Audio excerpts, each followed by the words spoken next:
nous consommons. Les boissons sont soit acides, soit neutres, soit basiques. Et nous savons bien que les boissons acides favorisent la multiplication de plusieurs bactéries. Par contre, les boissons basiques ne sont pas favorables à la multiplication de plusieurs bactéries.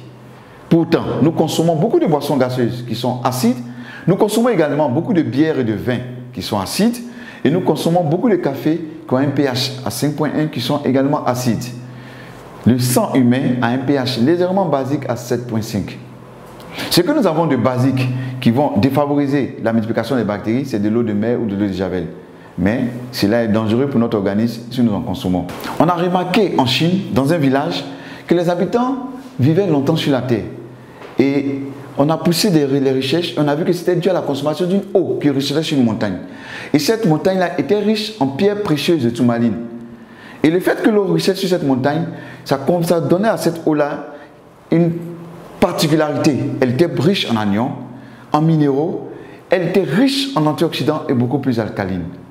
L'homme riche a fait des recherches et a mis sur pied un gobelet avec ces pierres de tourmaline-là.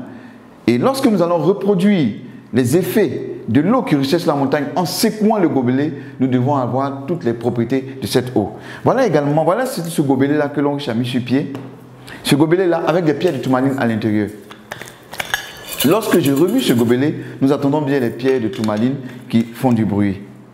Nous allons faire une petite expérience pour voir un peu le pH de cette eau, puisqu'on a dit que cette eau devait être beaucoup plus alcaline.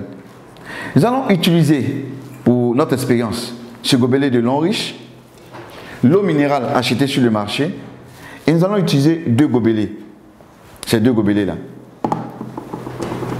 Nous allons mettre cette eau minérale dans ces deux gobelets.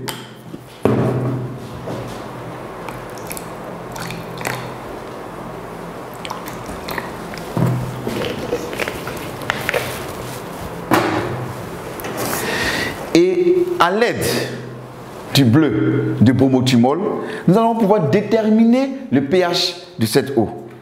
Et lorsque le pH est acide, il tend vers la couleur rouge. Et lorsque le pH il est basique, il tend vers la couleur bleue. Et lorsqu'il est neutre, il tend vers la couleur verte.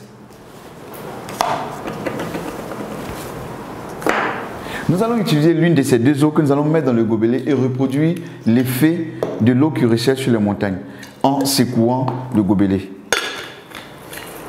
Donc nous allons secouer le gobelet pendant 10 à 30 secondes et nous devons avoir une eau riche en anions minérales, beaucoup plus alcaline, riche en antioxydants et de petites molécules. Je vais renverser cette eau, passer dans le gobelet alcalin ici.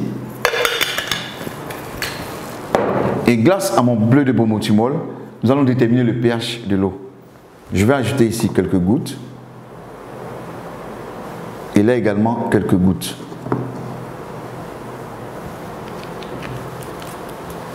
En remuant, nous pouvons déterminer parfaitement le pH de ces deux eaux.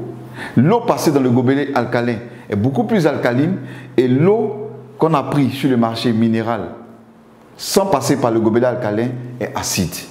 Pour montrer un peu que lorsque nous passons l'eau dans le gobelet alcalin, cette eau devient beaucoup plus alcaline, donc très bonne pour notre organisme. Et cette eau passée dans le gobelet alcalin va ralentir le vieillissement parce qu'elle est riche en antioxydants, donc va permettre d'éliminer l'excédent des radicaux libres. Elle va favoriser l'énergie et la digestion. Elle va renforcer notre énergie et la digestion.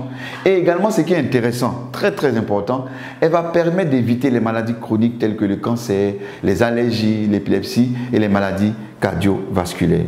Nous allons faire une autre expérience en parlant des femmes.